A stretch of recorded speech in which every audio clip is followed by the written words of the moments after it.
Marilu, God bless you. Blessed morning. Blessed morning, Sir Hernan. God bless you. Blessed morning. Please kindly share this video to your friends and your family. God bless you. God bless you. Blessed morning, Ma'am Teresita. God bless you. Blessed morning.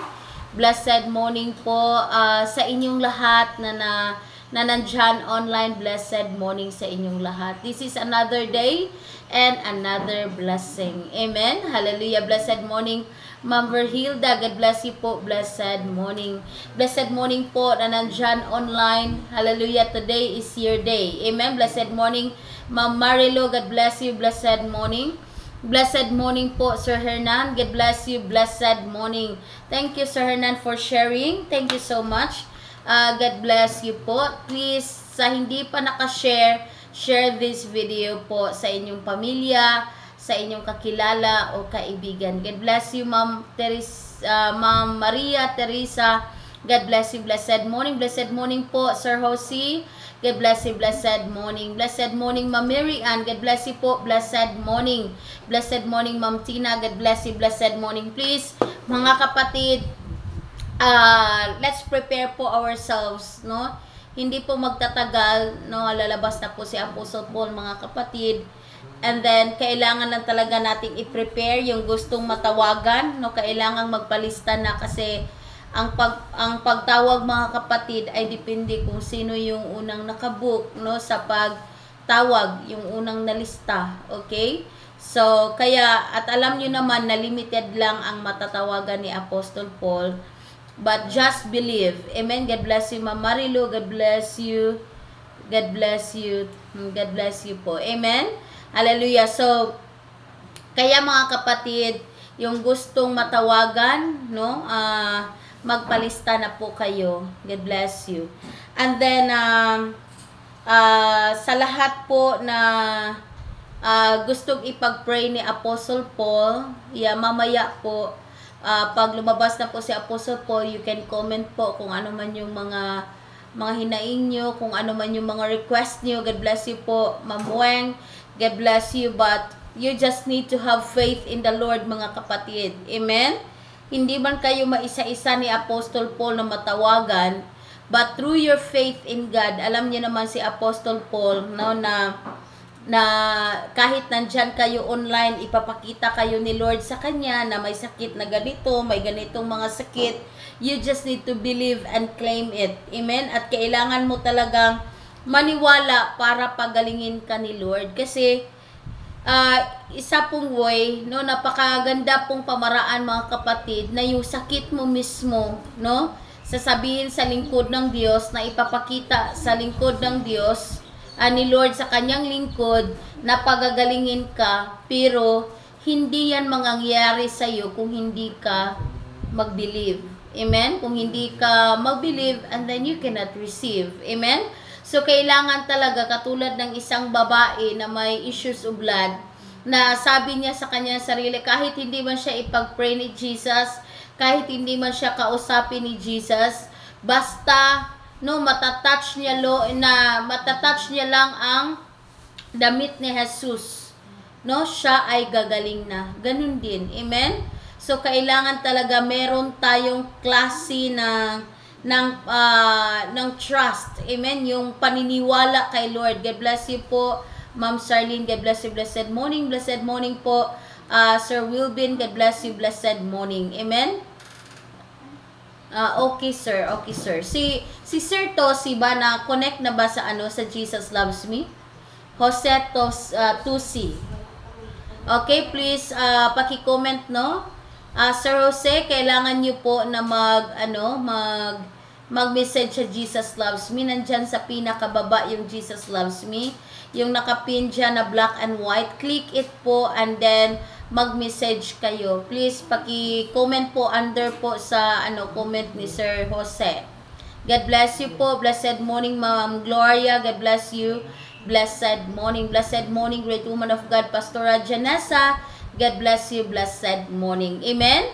Hallelujah. Wala pong bagay na imposible kay Diyos, sa Panginoon. Amen?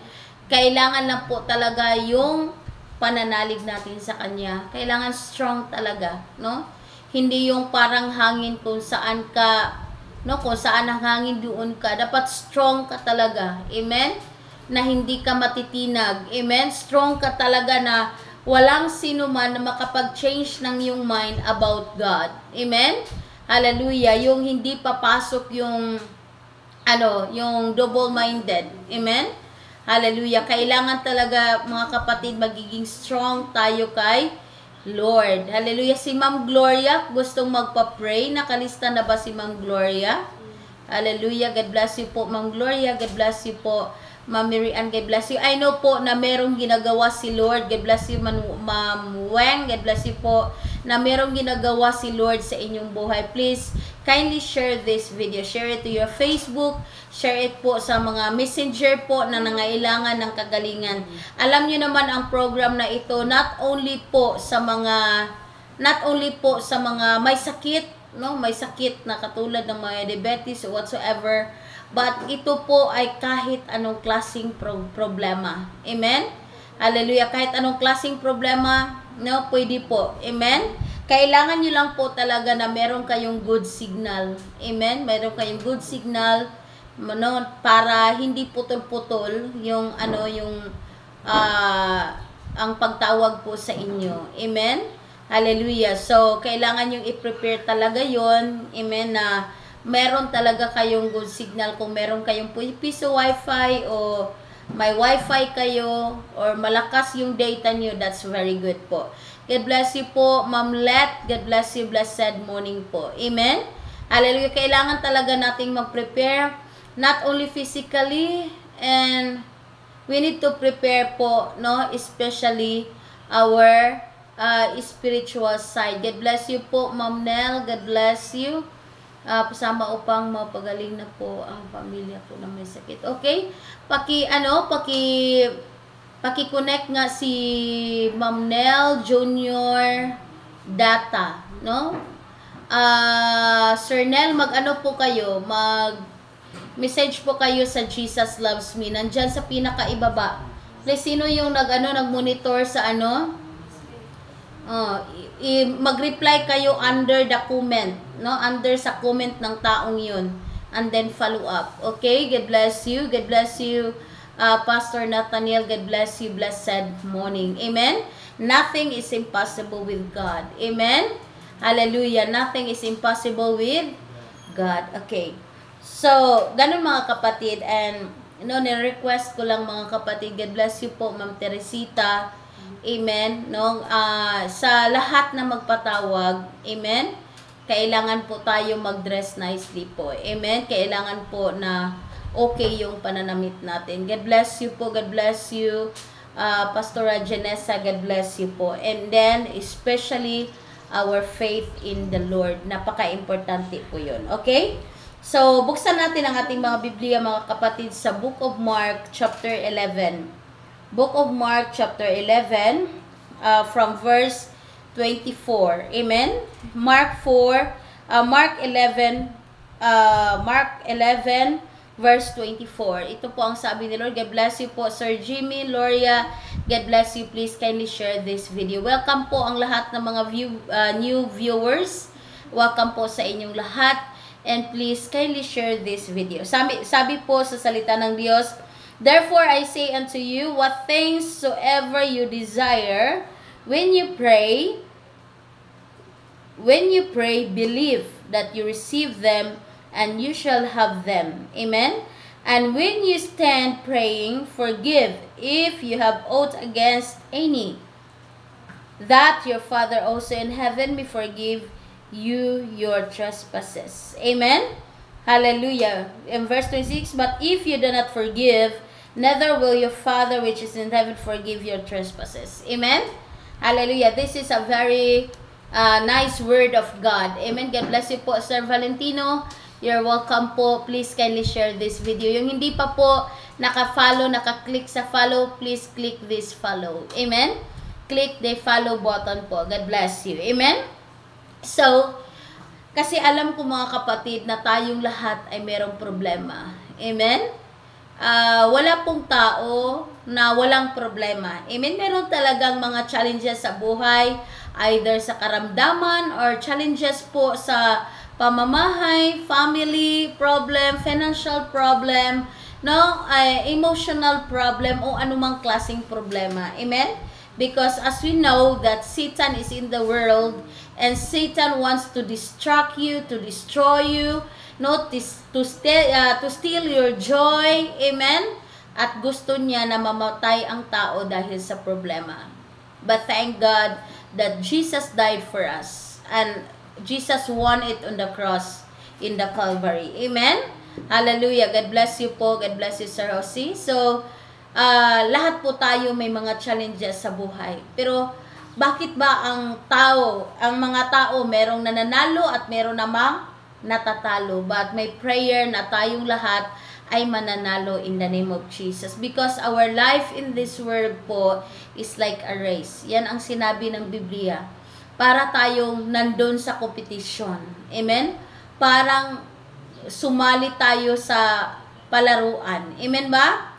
Parang nandun tayo sa isang sitwasyon na kailangan mo talagang dalawa lang ang pupuntahan mo, either matalo or manalo. Amen? Hallelujah. Amen? Kahit hindi ka runners, kahit hindi ka naman boksingero o basketballista, all of us, tayo pong lahat, our life is like in a race. Amen? Hallelujah. So, kailangan talaga, no, kailangan malaman natin kung paano tayo magiging panalo. It means, paano ba na, kasi yung mga panalo gagaling sa mga sakit. Yung mga panalo, masusolve yung mga problema nila.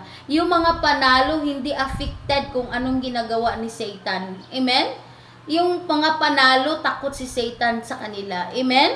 Hallelujah. Kailangan natin malaman. Amen? Kung paano ba? Amen?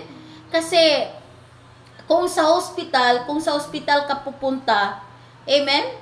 Pagdating mo dun sa hospital, after kang i-diagnose, yun. No? Or pagdating mo talaga sa emergency, no? Ang iba kailangan ng i-oxygen, no? Ganun. May mga laboratories, tapos papainumin ka ng gamot, yung kailangan i-operate, yun, i-operate nila. Amen ba? Maraming mga process. Amen? Ganun din sa Diyos. Kailangan din na, God bless you po, Ma'am Erlinda. Kasi yung sa healing po through Christ Jesus, may proseso din. Amen? Hindi lang basta-basta na, basta may pag-pray na ako ni Apostle Paul, okay na. Amen? Meron pong process. Amen? Makikita natin yung mga taong gumagaling instantly. May mga taong after the prayer, no? Gumagaling sila. Amen? But the purpose of that is to glorify God. Amen? Gustong ipakita sa inyo ng Diyos that nothing is impossible with Him. Amen? That all things are possible with Him. Amen? According to the Word of God. Sa verse 24 po sa Mark 11. Therefore I say unto you, what things whatsoever you desire, when you pray, believe that you will receive. And I know that you are very qualified in that area. Amen ba? Alam natin na kayo po, naniniwala kayo kay Lord, that God is using Apostle Paul for your healing. Amen? God bless you po, Ma'am Elmarie.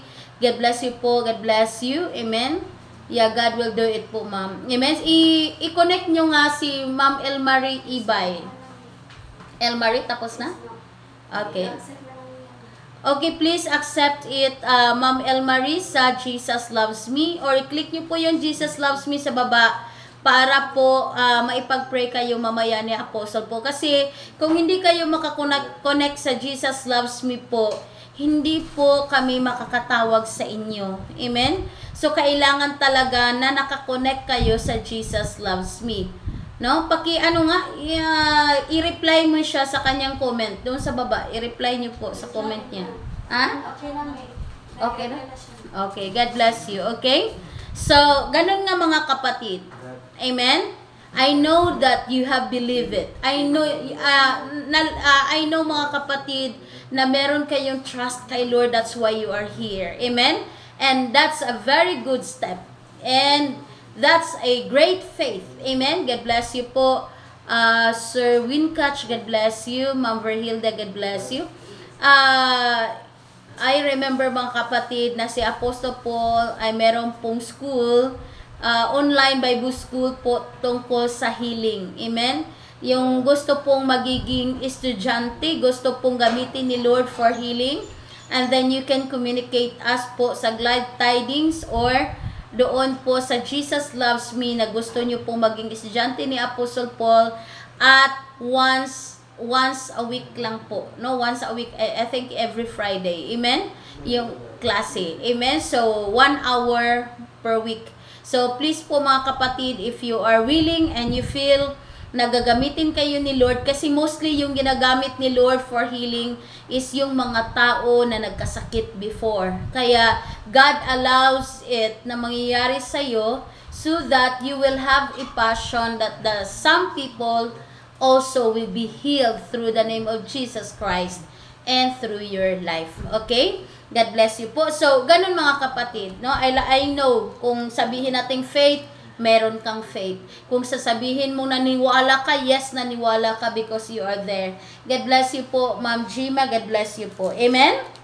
Hallelujah. Praise God. Amen? So, yan po ay napakalaking qualification for you to receive a miracle from God. Amen? Hallelujah. Amen?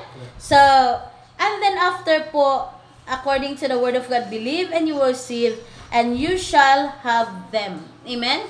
As long as you believe, you have faith in God, and then God will answer your prayer, and you will have them. You will be healed, you will be blessed, you will be free in the mighty name of Jesus, and you will be delivered, no, from the bondage of Satan in the name of Jesus. Amen? And verse 25, when you stand praying, forgive. Amen? Ito po, mga kapatid. Amen? I know that you are praying, Lord, sana matawagan ako ni Apostle Paul. Lord, sana Lord, ito na yung katapusan na araw na mawawala na yung sakit ko. Lord, pagalingin mo ako, Lord. Amen? I know that you have prayer like that. Amen? Na yung prayer mo talaga na matuldukan na yung mga problema mo. Yung prayer, God bless you po, Ma'am Jima, for sharing. Thank you so much. Alam ko na yung prayer mo is mawala na yung mga sakit mo. Amen? That's good that you know how to pray. Amen? But according to the word of God, when you pray, forgive. Amen? Kasi isa sa mga dahilan kung bakit yung mga tao ay nagkasakit, isa lang ha, maraming mga dahilan, but isa sa mga dahilan, because may matigas silang puso. They cannot forgive easily. Amen?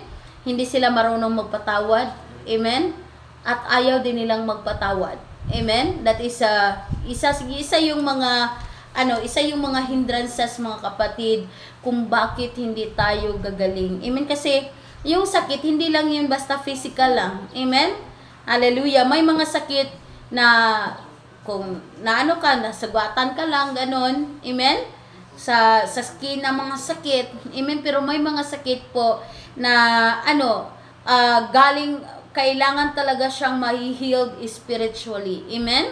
Na-remember niyo po yung tao na isang paralyzed. Amen ba? At anong sinabi ni Lord? Anong sinabi ni Jesus? Sabi niya, I have forgiven your sins. Amen?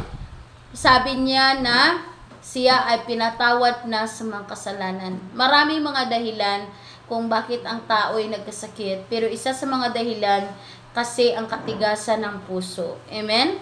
Yung taong ayaw magpatawad. Amen? So, may mga problema yung mga tao, nagka-problema sila sa kanilang katawan, sa kanilang kalusugan, dahil sa katigasan ng puso. So, kailangan talaga, if you know po mga kapatid, that somebody po, no, na nagpasakit sa iyo, even that person is not asking for your forgiveness, forgive them. Amen? At yung may mga tao na humingi ng tawad sa iyo, forgive them. Amen? Just free yourselves. Amen? Kailangan talaga, God bless you, Ma'am Berhilda, don't worry po, God will heal you in the name of Jesus. Amen? So, kailangan talaga i-free natin yung ating puso po na mawawala yung puot, mawawala yung galit. Amen? mawala yung katigasan ng puso. Amen?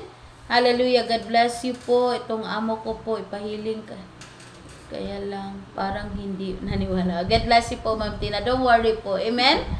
Hallelujah. Siguro sa dahan-dahan po. Amen?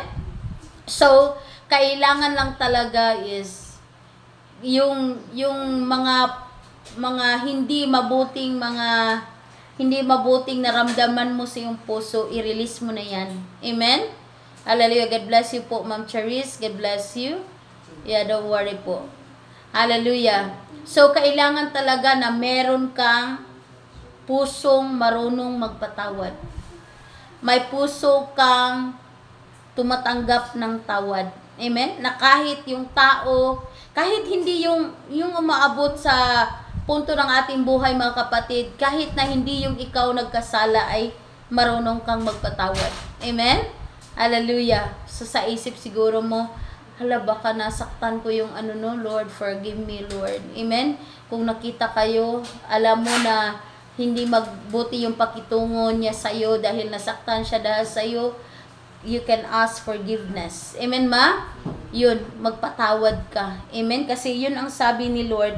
When you pray, no, before ka magpipray, ask forgiveness. Kahit nga tayo, before we will pray to the Lord, we need to ask forgiveness. Lord, kung meron mo akong kasalanan sa iyo, Lord, patawarin mo ako. Kung meron man ako mga mali, Lord, patawarin mo ako. Kung may nagawa man ako, Lord, na hindi ko alam na kasalanan pala yun, Lord, forgive me. Amen? Hallelujah. Patawarin niyo ako, O Diyos. Linisin niyo ako, O Diyos. Amen? Hallelujah. Kasi kung meron kang heart na ganun, you can easily receive the miracle from God. Amen? Hallelujah. Hallelujah. Praise God. Amen? So that, kasi sabi ni Lord, if you don't know how to forgive somebody, and then God won't forgive you. Amen? So, ibig sabihin, kung hindi ka marunong humingi ng tawad, hindi ka marunong tumanggap ng patawad, and then, hindi ka rin patawarin ni Lord. Amen? Kung hindi ka patatiwarin ni Lord, paano naman siya kikilos sa iyong buhay? Amen? So, napaka-importante talaga na marunong kang magpatawad. Amen? Alisin mo lahat ng hindi mabubuting bagay sa iyong puso at sa iyong isip, sa iyong buhay, para po God can easily forgive you. And yun ang sabi ni Jesus. Nung isang tao ay pinatawad ni Jesus. Amen? After sa pinatawad, sabi niya, pinatawad ko na ang iyong kasalanan. God bless you, my son Matthew. After niyang pinatawad, ang lalaki ay gumaling sa sakit. Amen? Hallelujah. Kasi mostly po, I think mga 70% or 80% ng dahilan kung bakit nagkasakit ang tao dahil sa ating mga mali. Amen? Dahil sa ating mga kasalanan. Amen? Dahil sa mga nagawa nating mga hindi mabubuting desisyon sa ating buhay. Amen? Dahil sa mga atake ni Satan, that's why si Satan nag-atake sa isang buhay ng isang tao dahil po sa mga weaknesses ng tao. Amen? Hallelujah. So, kailangan talaga that kailangan po natin na aminin na tayo'y nagkasala. Amen ba? Hallelujah. Lord, forgive me. Huwag mong sabihin, bakit naman ako magpatawad? Wala naman akong kasalanan. Amen? Hallelujah. Pag ganun kang klaseng tao, mga kapatid, iwan ko lang. Amen? Kung kikilos ba si Lord sa iyong buhay. Amen? Kailangan talaga meron tayong heart na magpakumbaba. Amen? Kailangan may heart tayo na marunong magpakumbaba. Amen? Hallelujah.